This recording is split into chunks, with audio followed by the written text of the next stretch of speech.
సద్గురుదేవ సహస్రకోటి ప్రణామములు. అజ్ఞాన తిమిరాంధస్య జ్ఞానాంజన శలాకయ చక్షురున్మీలితం యేన తస్మై శ్రీ గురవే నమః. అజ్ఞానమనే చీకటిని తొలగించి సుజ్ఞాన జ్యోతిని వెలిగించి పరమ గురువుల పాద పద్మములకు అంజలి ఘటిస్తూ, మిత్రమా, ఈ ప్రపంచమనే ఎడారిలో నువ్వు ఎన్నో భోగాలు అనుభవిస్తున్నానని పొంగిపోతున్నావు. క్షణిక సుఖాల వాంఛలతో నీ జీవితాన్ని నిత్యం చింతలకు, కోరికలకు, ఆశలకు నిన్ను నీవు భగవంతుడిచ్చిన సమయాన్ని నిష్కారణంగా బలిదేస్తున్నావు. మిత్రమా, కాలం, యవ్వనం, పరువు, ఈ మూడు ఈ ప్రపంచంలో ఎవడు నీకు తిరిగి ఇవ్వలేడు. కనుక మన జీవితానికి ఉత్తమ సంపదలో కాలం, యవ్వనం, పరువు, ఈ పవిత్ర సంపదలను భద్రపరుచుకున్నవాడే భాగ్యవంతుడు. నీకు కోటి లేదని ఏడుపొద్దు. సంతోషం ఒక్కటుంటే స్వర్గం, దయ, చుట్టం, బంధువు, సర్వ సంపదలు సంతృప్తిలోనే ఉన్నాయి. కనుక సంతుష్ట సతతం యోగి యతాత్మా దృఢ నిశ్చయ మయర్పిత మనోబుద్ధి యోమద్భక్త సమీ ప్రియ. ప్రార్థనలు చేసేవానికంటే, జపాలు చేసేవారికంటే, కర్మయోగంలో లీనమైన వారికంటే నిత్యం చిరునవ్వు గల ముఖంతో జీవించే భాగ్యవంతుడు ఈ ప్రపంచంలో అందరికన్నా యోగ్యుడు. కనుక మనోబుద్ధులు నీ సొంతమా? అవి భగవంతుడు నీకందించిన వరప్రసాదం. నీ సమయాన్ని 1 గంట భార్యకు, 1 గంట బంధువుకు, 1 గంట బిడ్డకు, 1 గంట అన్నకు, 1 గంట స్నేహితునికి, 1 గంట ఇరుగు పొరుగుకు, 1 గంట నీ యొక్క పవిత్ర సమయాన్ని ఇలా ముక్కలు ముక్కలుగా కొట్టి సమయాన్ని ప్రసాదించిన సర్వాంతరాత్మను విస్మరించి నీ పవిత్రమైన కాలాన్ని ఇలా ముక్కలుగా కొట్టి పక్షులకేస్తున్నావు. అయితే నా బాధ్యత, నా బరువు, నా భారం, నా విద్యుక్త కర్మ నేను చేయాలి. మిత్రమా, అలాంటి విద్యుక్త కర్మ నువ్వు ఎంతవరకు చేయాలి? శారీరం కేవలం కర్మ కుర్వాన్ నాప్నోతి కిల్బిసం. అంటే శరీర ధర్మం వరకు, శరీర పోషణ వరకు నువ్వు నిష్కామ కర్మ చేసుకో.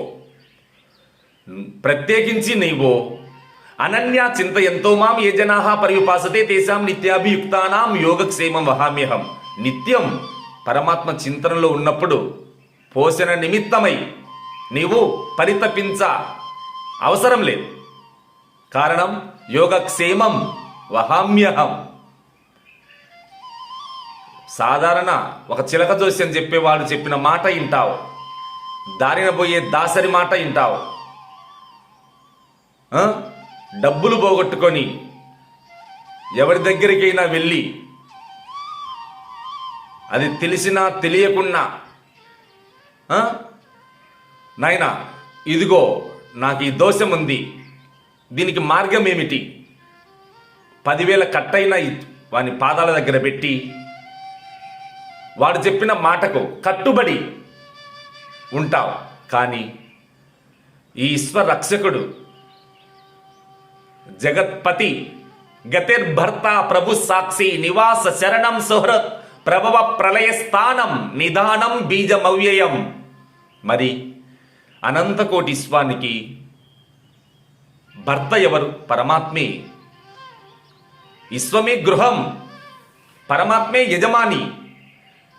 అలాంటి విశ్వభర్త సమస్త మార్గములకు సారస్వరూపుడు, మూల కారణమై ప్రకాశించే పరమాత్ముని ప్రతిజ్ఞ ఎంత బలం! కనుక మిత్రమా, ప్రపంచమంతా భగవంతుని యొక్క దాసి. దైవీ హేష గుణమయీ మమ మాయా దురత్యయ మామేవయే ప్రపద్యంతే మాయా మేతాం తరంతితే. ఈ అనంతకోటి విశ్వమంతా 3 గుణాల చేత చుట్టబడిన ఒక చాప. చుట్టబడిన చాప చూడటానికి చిన్నగా ఉంటుంది, కానీ పరిచినప్పుడు విస్తారంగా విశాలంగా ఉంటుంది. అలాగే నీ మనసులో ఏ కోరిక లేనప్పుడు ప్రశాంతంగా ఉంటావు. ఏదైనా ఒక కోరిక కల్పించినప్పుడు నీలో సంఘర్షణ ప్రారంభమవుతుంది. కనుక జ్ఞానం అని అమృతాన్ని స్వీకరించు. జ్ఞానం ఒక్కటే మనిషికి ఏకైక మార్గం. ఒక చక్రవర్తి 1000 మంది పెద్ద సైన్యం తీసుకొని పక్క రాజ్యం పైన దండెత్తి రాజ్యాన్ని కొల్లగొట్టాలని పోతున్నాడు. మధ్యలో ఒక గోచి చెట్టు కింద ఒక యోగి గోచిగట్టి పరమాత్మ నిత్యం బ్రహ్మానుసంధానంలో మైమరచి బ్రహ్మానందం జురుకుంటున్నాడు. అలాంటి యోగీంద్రుని దర్శించి రాజుగారి హృదయం ద్రవించింది. ఆహా, ఇన్ని సంపదలున్నా భోగభాగ్యాలున్నా నా బ్రతుక్కు మాత్రం శాంతి లేదు. రాజు ముఖం కోతిలాగుంది, యోగి ముఖం పున్నమి చంద్రునిలాగా ఉంది. వెంటనే యోగి దగ్గరికి వెళ్ళి దండం పెట్టి, మహాప్రభు నాకు దారి చెప్పు. ఎందుకు నేను ఇంత బాధగా ఉన్నా? నువ్వెందుకు ఇంత హాయిగా ఉన్నావు? నీ దగ్గర ఉండే ఆనందం నాకు అందించు, లేదా ఆ విధానమైన చెప్పు. అప్పుడు యోగి నవ్వి, చెప్పిన పని చేస్తావు తప్పక. అయితే మాట తప్పవు కదా? ముమ్మాటికి తప్పను, అంతే. పక్కనే ఒక పెద్ద గుండు తీసి చేయి జాపని చేతుల్లో పెట్టాడు. చెప్పేదాకా పట్టుకో, అంతే. 10 నిమిషాలైంది. రాజుకు బరువు తీవ్రమైంది. మహాత్మా బరువు భరించలేదు. అదిగో ముందే మాట ఇచ్చావు, లేదు స్వామి బాగా తట్టుకోలేదు అని చెప్పి చివరి కింద పడేశాడు. అమ్మయ్య, ఎంత బాగుంది స్వామి, ఇప్పుడు ఇంత ఆనందంగా ఉంది స్వామి అంటే, అప్పుడు గురువు నవ్వి, నాయనా బరువు ఎత్తుకుంటే మోత, దుఃఖం, చింత, తపన. ఎప్పుడు బరువులు దించుతావో అప్పుడే ఆనందం, శాంతి, సుఖం. ఈ జ్ఞానాన్ని గుర్తించి ఈ రోజు నుంచి నీ గత జీవితాన్ని పాతిపెట్టి వర్తమానంలో వాసుదేవ పరబ్రహ్మను ధ్యానిస్తూ జ్ఞానజ్యోతిని వెలిగించుకో. నీ రాజ్యమంతా శాంతి ప్రేమలను, భక్తి జ్ఞాన వైరాగ్యాలను రాజ్యమంతా వెదజల్లి ధర్మమూర్తివై ప్రకాశించు నాయన. ఈ హింసకు పాల్పడవద్దు. కనుక నీ జీవితం సార్థకం కావాలంటే ఈనాటి నుంచి నీవు పవిత్రమైన ఆశయాలతో జీవించని ఆ గురువు రాజును జ్ఞానస్వరూపునిగా తీర్చిదిద్ది రాజ్యాన్ని ధర్మంగా పాలించమని పంపించాడు. కనుక సాధూనాం దర్శనం పుణ్యం స్పర్శనం పాపనాశనం సంభాషణం కోటి తీర్థం వందనం మోక్ష సాధనం అంటే సంభాషణం.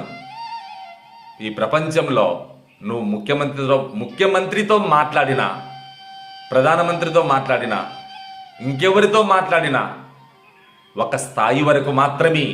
కానీ ఒక యోగితో, ఒక మహాశయునితో, ఒక మహాత్మునితో నువ్వు సంభాషించినప్పుడు అది నీ జీవితానికి ఎంతో మార్పును, నీలో కొత్తదనాన్ని ప్రసాదిస్తుంది. కనుక ఎక్కడో మోక్షం లేదు, మోక్షం నీ దగ్గరే ఉంది. యతేంద్రియ మనోబుద్ధి మునిర్మోక్ష పరాయణ విగతేచ్ఛ భయక్రోధ సదా ముక్త ఏవ సహ. మిత్రమా, యత ఇంద్రియ మనోబుద్ధి, నీ మనసు, నీ బుద్ధి, నీ ఇంద్రియాలు ఎప్పుడైతే నిశ్చల తత్వాన్ని సంపాదించాయో అక్కడి యతేంద్రియ మనోబుద్ధి మునిర్మోక్ష పరాయణ. మిత్రమా, నీవు బాహ్యమైన కర్మలలో పడిపోతున్నావు. అసలైనటువంటి ఆస్తి నిత్యం నీ దృఢమైన లక్ష్యం మీదనే నీ మనసు ఉండాలి. నిరంతరం మోక్షమే నీ గమ్యమై ఉండాలి. అలాంటి ఉన్నతమైన స్థితిని నిరంతరం నువ్వు అనుసంధానం చేయడమే మునిర్మోక్ష పరాయణ విగతేచ్ఛ భయక్రోధ. మిత్రమా, ఎప్పుడైతే నువ్వు తదేక చింతనతో ఉంటావో అదే ఇచ్ఛా భయము క్రోధాన్ని కొట్టేసి నీకు నిన్ను నిత్య ముక్తుణ్ణి చేస్తుంది. ఇదే శ్లోకం యొక్క అర్థం ఎంత అపురూపంగా వేమనాచార్యులు చెప్పులోన రాయి చెవిలోన జోరీగా కంటిలోన నలుసు కాలిముళ్ళు ఇంటిలోన పోరి ఇంతింత గాదయ్య అన్నాడు. అంటే చెప్పులోన. మిత్రమా, మనం ఇంతకాలం బయట చెప్పుకుంటూ బాహ్యాభిముఖులమై బహిర్దృష్టికి లోనయ్యాం. కనుక ఇప్పుడు అంతర్దృష్టితో అన్నగారి పద్యాన్ని అమృతంలాగా జరుకుందాం. చెప్పులోన రాయి అంటే నువ్వు బయట చెప్పకుండా నీ మనసుకు, నీ బుద్ధికి నువ్వు బోధ అందించాలి. అప్పుడే చెప్పులో రామి. చెప్పులోన ఎంత నీ లోన నువ్వు చెప్తావో. రాయి అంటే ఎన్నో అర్థాలున్నాయి. బడిలో పిల్లవాడికి సారి చెప్పి పలక మీద బాగా రాయి అంటే ఏకాగ్రతగా జీవించు. రాయి అంటే ఏకాగ్రత గుర్తు. అలాగే రాయి అంటే పలక మీద రాసుకో. రాయి అంటే చెప్పులో పడినప్పుడు రాయి ఒత్తుకుంటుంది. అంటే నీ చిత్తమనే మనసులో, నీ చిత్తమనే నీ అంతఃకరణ చతుష్టయంలో ఎప్పుడైతే విషయ వాసనలనే రాళ్ళు పడతాయో అక్కడే నీకు విషం నీ హృదయంలో ప్రవేశించి నిన్ను విషాదానికి గురి చేస్తుంది. అందుకే విషయ చింతన కొట్టేసి గురువు చెప్పిన జ్ఞానాన్ని పట్టుకుంటే నీ జీవితం చరితార్థం అవుతుంది. చెప్పులోన రాయి అంటే నీ మనసులో నువ్వు గాఢంగా చెప్పుకోవాలి. మిత్రమా, ఈ ప్రపంచంలోని పెద్దలు, మహాత్ములు ఎందరూ చెప్పిన నీ మనసుకు నువ్వు గురువుగా మారి చెప్పుకోనంత వరకు నీలో అభివృద్ధి కలగడం కష్టం. ప్రపంచమంతా నీకు ఎదురుగా నిలిచిన నీ మనసుకు నువ్వు బోధించినప్పుడు నీలో మార్పు రాదు. నీ మనసుకు నువ్వు గురువువై, పరమ బంధువువై ఎప్పుడు బోధిస్తావో అప్పుడు మార్పు వస్తుంది. అప్పుడే నీ మనసు నిశ్చలమైన లక్ష్యం మీద నిలుస్తుంది. అదే చెవిలోన జోరీగా అంటే నిరంతరం నీకు లక్ష్యమే జోరీగలాగా నిన్ను బ్రహ్మానుసంధానం నిరంతరం ఆనంద తాండవంలో ఆడుతుంటావు. పరమశివ దేవుడు, శివ భగవానుడు ధ్యానం చేస్తూ అప్పుడప్పుడు చిందేసి శివతాండవం ఆడుతుంటాడు. కారణం ఆనందం వర్ణించడానికి ఊహ కందదు. యతో వాచో నివర్తంతో అప్రాప్య మనసా సహా. మరి ఎక్కడైతే మనసు మాట పనిచేయవో అక్కడే పరమాత్మ స్వరూపం. ఇక్కడ కంటిలోన నలుసు అంటే నీలో నీవు ఎప్పుడు మునుగుతావో నీలో ఉండే సూక్ష్మ స్వరూపమైన బ్రహ్మమే నలుసు. అది నీకు ప్రత్యక్షం కావడానికి ఆల్రెడీ ప్రత్యక్షమయ్యే ఉంది. అయినా గుర్తించలేక అదేదో ఒక రూపం, ఒక నామం అనుకున్నంత వరకు మనం సత్యాన్ని గుర్తించలేము. నిర్గుణమైంది, నిరాకారమైంది, నిరంజన స్వరూపమైన పరమాత్మ ఎప్పటికైనా ప్రత్యక్షమై సచ్చిదానందాత్మ స్వరూపమై బ్రహ్మాండమంతా వ్యాపించుంటుంది. అందుకే ఇక్కడ కంటిలోన నలుసు. కంటి నలుసు అంటే మిత్రమా, ఈ అండపిండ బ్రహ్మాండ కోటి విశ్వమంతా నీ చైతన్య సింధువులో ఒక జలకణంలాగా జగత్తంతా వ్యాపించింది. అలాంటి జలకణాన్ని చూసి నువ్వు చైతన్య సింధువు ఇంతకాలం భ్రమించిపోయావు. కంటిలో నలుసు కాలిముళ్ళు. ఎప్పుడైతే సత్యాన్ని దర్శిస్తావో ముళ్ళు కాలిపోయింది. అప్పుడే దేహాభిమానమే ముళ్ళు, అది కొట్టేశావు. ఇంటిలోన పోరి ఇంతింత కాదయా. అప్పుడు నీకు బ్రహ్మానందం ఎంత గొప్పగా ఉంటుందో ఆ అనుభవాన్ని స్వానుభవంతో రుచి చూచినప్పుడు, ఏది నీ ప్రజ్ఞాన నేత్రంతో ఉత్తమ జ్ఞాన దృష్టితో దర్శిస్తే నీ బంధాలను తెగిపోతాయి. అదే భగవంతుడు ఇక్కడ అజ్ఞాన చీకటిని కొట్టేసి సుజ్ఞాన జ్యోతిని చేపడితే ఈ ప్రపంచమంతా నీకు బ్రహ్మస్వరూపమై భాషిస్తుంది. ఆ బ్రహ్మతత్వమే గొప్పది. ఓం తాత్స.